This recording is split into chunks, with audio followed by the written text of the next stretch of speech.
میری امی کا انتقال ہوا تو میں 15 سال کی تھی۔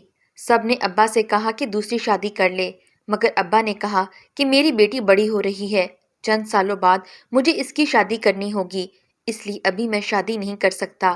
البتہ بیٹی کی شادی کے بعد میں اپنے بارے میں سوچوں گا۔ میں اس وقت پڑھ رہی تھی جبکہ ابا دفتر جاتے تھے۔ ایسے میں ابا نے کہا کہ کوئی کام والی رکھ لیتے ہیں، اور پھر ہم نے ایک ملازمہ رکھ لی۔ جب میں اسکول سے واپس آتی، ملازمہ ہمارے گھر آ جاتی اور شام کو کھانا پکا کر اپنے گھر واپس چلی جاتی۔ ہمیں اس ملازمہ کا کام اتنا پسند آیا کہ پتہ ہی نہیں چلا، اور اس کے ساتھ 2 سال گزر گئے۔ اب تو ہم اسے اپنے گھر کا فرد ہی سمجھنے لگے۔ وہ بھی مجھے اپنی بیٹی ہی کہتی تھی، لیکن مجھے یہ اندازہ نہیں تھا کہ اچھا گھر دیکھ کر اس کی نیت خراب ہو جائے گی۔ ایک دن میں گھر آئی تو میں نے دیکھا کہ ملازمہ کہیں نہیں تھی۔ میں نے اسے ہر جگہ تلاش کیا مگر وہ نہیں ملی۔ آخر میں نے اسے ابا کے کمرے کی طرف جاتے ہوئے دیکھا۔ میں بھی اس کے پیچھے چل پڑی۔ میں نے دیکھا کہ ابا باتھ روم میں نہا رہے ہیں اور دروازہ تھوڑا سا کھلا ہوا تھا۔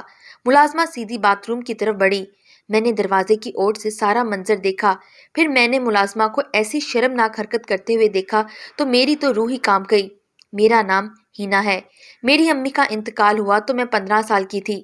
سب رشتہ داروں نے ابا سے کہا کہ اب تم دوسری شادی کر لو، مگر ابا نے کہا میری بیٹی ہینا بڑی ہو رہی ہے، اس کی شادی کی عمر ہے، یہ اپنی پڑھائی مکمل کر لے گی تو میں چند سالوں بعد اس کی شادی کر دوں گا۔ اس کی شادی کے بعد میں اپنے بارے میں سوچوں گا۔ یہ سن کر سب حیران ہو گئے کہ یہ کیا بات ہوئی۔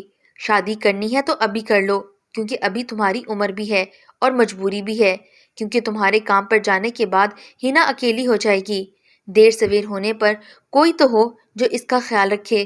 مگر ابا نے جواب دیا تھا کہ میں بیٹی کے ہوتے ہوئے شادی نہیں کر سکتا، یہ جوان ہو رہی ہے، اس لیے مجھے شادی کرتے ہوئے عجیب سا لگے گا، اور ہو سکتا ہے کہ میں بیوی کے آنے پر اسے کم توجہ دوں۔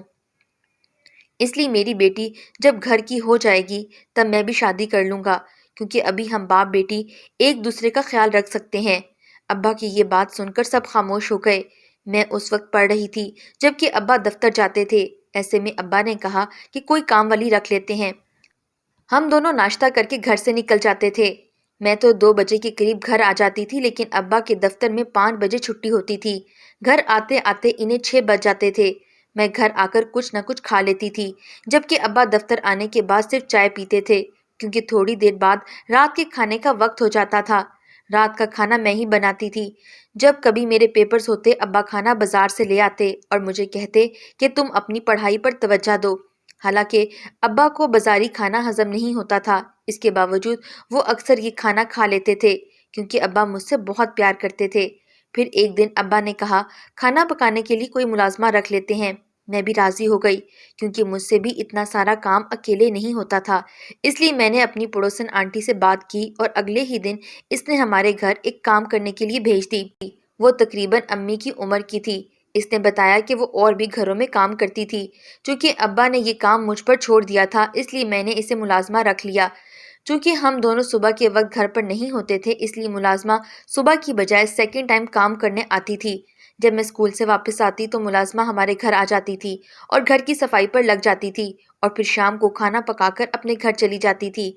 ملازمہ بہت اچھا کھانا پکاتی تھی اور صفائی بھی بہت اچھی کرتی تھی، اس لیے میں تو اس کے کام سے بہت خوش تھی۔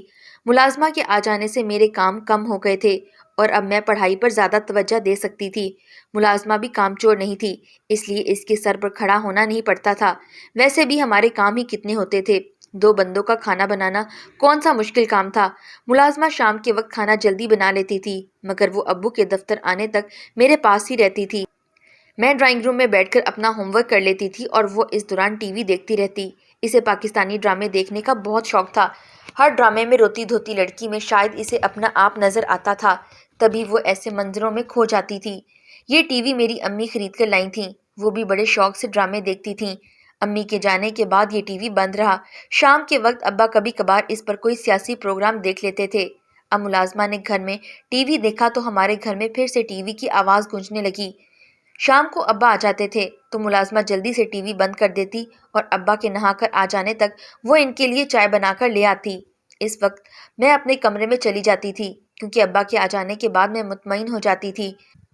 ابا دفتر سے آنے کے بعد ڈرائنگ روم میں ہی بیٹھے رہتے۔ وہ چائے پیتے ہوئے ٹی وی دیکھتے تھے جبکہ ملازمہ چائے کے برتن دھو کر گھر چلی جاتی۔ میں اندر کمرے میں ہوتی تھی اس لیے وہ مجھے باہر سے ہی اونچی آواز میں کہتی، اچھا بیٹی میں گھر جا رہی ہوں، اپنا خیال رکھنا، اور میں بھی وہیں سے کہہ دیتی کہ ہاں ٹھیک ہے تم جاؤ۔ ملازمہ شروع دن سے ہی مجھے بیٹی ہی کہتی تھی اور اس کا یہ کہنا مجھے کچھ عجیب لگتا تھا لیکن برا نہیں لگتا تھا، اس لیے میں نے اسے یہ کہنے سے نہیں روکا۔ ملازمہ کے گھر جانے کے بعد میں کافی دیر تک اندر پڑی رہتی، دل کرتا تو پڑھ لیتی ورنہ موبائل پر کچھ نہ کچھ دیکھ لیتی تھی۔ اگرچہ ابا مجھے موبائل ان کاموں کے لیے استعمال نہیں کرنے دیتے تھے، انہوں نے موبائل اس لیے لے کر دیا تھا تاکہ ہم رابطے میں رہیں۔ کھانے کا وقت ہو جاتا تو میں باہر آ جاتی تھی، تب ابا کسی نہ کسی دوست کے ساتھ فون پر بات کرتے دکھائی دیتے۔ میں کچن میں آ کر کھانا گرم کرتی اور ابو کو آواز دے کر بلا لیتی تھی۔ یہ وقت ہم دونوں باپ بیٹی کا ہوتا تھا۔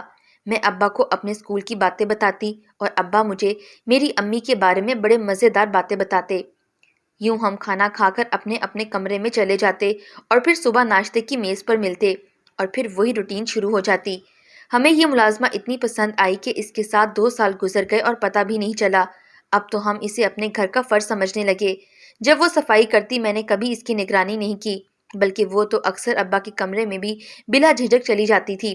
شام کو جب ابا گھر میں آ جاتے تھے تب بھی ملازمہ گھر میں ہی ہوتی، لیکن اس نے کبھی کوئی شکایت کا موقع نہیں دیا اور نہ مجھے کچھ عجیب محسوس ہوا۔ ابا بھی اس سے کم ہی بات کرتے تھے اور بھی وہ فاصلہ بنا کے رکھتی تھی۔ پھر یوں ہوا کہ میرے امتحانات ختم ہوئے تو میں فری ہو گئی۔ ایسے میں ابا نے مشورہ دیا کہ فارغ مت بیٹھو بلکہ ایک کورس کر لو جو آگے جا کر تمہارے کام آئے گا۔ مجھے ابا کا مشورہ پسند آیا لیکن سوچا کہ کون سا کورس کروں، مگر اس سلسلے میں بھی ابا نے میری مدد کر دی۔ ابا فارم لے کر آئے تو میں یہ دیکھ کر حیران رہ گئی کہ اس کی ٹائمنگ تو سیکنڈ ٹائم کی تھی۔ میں یہ نہیں کر سکتی، مگر ابا کہنے لگے کہ 1 مہینے کی بات ہے تم کر لو، گھر کی فکر نہ کرو، ویسے بھی شام کو میں گھر آ جاتا ہوں تو میں ملازمہ کے جانے کے بعد گھر سنبھال لوں گا۔ جہاں میں کورس کرنے والی تھی یہ اسکول میرے گھر کے پاس ہی تھا، اس لیے یہاں تو میں پیدل بھی جا سکتی تھی۔ ابو نے اصرار کیا تو میں نے بھی حامی بھر لی۔ میں نے یہ بات ملازمہ کو بتائی کہ میں شام کو کچھ وقت گھر پر نہیں ہوں گی، گھر پر صرف ابا ہوں گے، کیا تمہیں کوئی اعتراض تو نہیں؟ مجھے لگا کہ وہ منع کر دے گی اور کہے گی کہ میں اکیلے گھر میں تمہارے ابو کے ساتھ کام نہیں کر سکتی، مگر اس نے تو بنا کسی ہچکچاہٹ کے ہاں کر دی اور کہا کہ بیٹی تم میری فکر نہ کرو، ویسے بھی 1-2 گھنٹے کی بات ہے میں رہ لوں گی، ویسے بھی تمہارے ابا باقی مردوں سے بہت مختلف ہیں، ورنہ آج کل کے مرد تو بیوی کے مرتے ہی دوسری شادی کر لیتے ہیں۔ اس نے لگے ہاتھوں ابا کی تعریف کر دی اور میں مطمئن ہو گئی۔ ابا کو بھی کوئی اعتراض نہیں تھا اور ملازمہ بھی آسانی سے مان گئی۔ ایسے میں مجھے کیا اعتراض ہونا تھا؟ میں نے بھی فارم پر کر کے دے دیا۔ اسکول میں جا کر مجھے بھی اچھا لگنے لگا کیونکہ وہاں کام کے ساتھ ساتھ مجھے 2 سہیلیاں بھی مل گئیں۔ کچھ دن تو مجھے گھر کی فکر لگی رہی۔ پھر ایک دن اسکول میں جب میں تھی تو میں نے کورس کرنے والی میم کو اپنی طبیعت کا بتایا اور ان کی اجازت کے بعد میں گھر آ گئی۔ میری طبیعت ٹھیک نہیں تھی، میں گھر آئی تو بڑی خاموشی تھی۔ مجھے لگا کہ ابا ابھی دفتر سے نہیں آئے ہوں گے، لیکن باہر ان کی بائک کھڑی تھی، اس کا مطلب تھا کہ وہ گھر آ چکے تھے۔ شاید وہ نہا رہے تھے، یہ ابا کی عادت تھی، چاہے جیسا بھی موسم ہو وہ دفتر سے آنے کے بعد نہاتے ضرور تھے۔ میں نے اپنا بیگ صوفے پر رکھا اور کچن میں جھانکا، ملازمہ بھی نہیں تھی۔ آخر ملازمہ کہاں گئی؟ یہ سوچ کر مجھے پریشانی ہوئی۔ میں نے سوچا کہ ابا نہا چکے ہوں گے تو میں ان سے ملازمہ کے متعلق پوچھ لوں گی، ہو سکتا ہے کہ وہ کسی وجہ سے جلدی گھر چلی گئی ہو۔ میں ابا کے کمرے کی طرف چلی گئی، لیکن اس سے پہلے میں نے ملازمہ کو دیکھ لیا جو ابا کے کمرے کی طرف جا رہی تھی۔ میں نے سوچا کہ یہ ابا کے کمرے میں اس وقت کیوں جا رہی ہے، جبکہ یہ جانتی تھی کہ ابا باتھ روم میں نہا رہے تھے۔ میں نے اسے پیچھے سے پکارنا چاہا مگر کچھ سوچ کر میں خاموش ہو گئی۔ یہ سب مجھے بہت عجیب لگ رہا تھا، مگر میں آگے بڑھتی ہی گئی۔ ملازمہ مجھے پہلے ہی کمرے میں جا چکی تھی۔ میرا دل زور زور سے دھڑکنے لگا، مجھے کئی خدشات نے گھیر لیا۔ ابا کے کمرے کا دروازہ تھوڑا سا کھلا ہوا تھا۔ ملازمہ سیدھی باتھ روم کی طرف بڑھی۔ میں نے دروازے کی اوٹ سے سارا منظر دیکھا۔ میں نے دیکھا کہ ملازمہ باتھ روم کی طرف گئی اور دروازے کو ہاتھ لگایا اور پھر ابا کے بیڈ کی طرف بڑھی جہاں ابا کی شرٹ پڑی ہوئی تھی۔ اس نے جلدی سے شرٹ ہٹائی تو نیچے ابا کا والیٹ پڑا ہوا تھا۔ اس نے جلدی سے والیٹ کھولا اور چند نوٹ چپکے سے نکال لیے۔ میں یہ سب دروازے کی اوٹ سے دیکھ رہی تھی۔ میں نے دروازے پر ہلکا سا زور دیا تو دروازہ سارا کا سارا کھلتا چلا گیا۔ ملازمہ کی نظر مجھ پر پڑی۔ میں نے اسے کچھ نہیں کہا اور چپ چاپ باہر ڈرائنگ روم میں آ گئی۔ مجھے اپنی غلط سوچ پر شرمندگی ہو رہی تھی۔ میں نے کیسے اپنے ابا پر شک کر لیا۔ کچھ دیر بعد ملازمہ بھی میرے پیچھے آ گئی اور میرے قدموں میں گر گئی۔ بیٹی، میں بہت مجبور تھی۔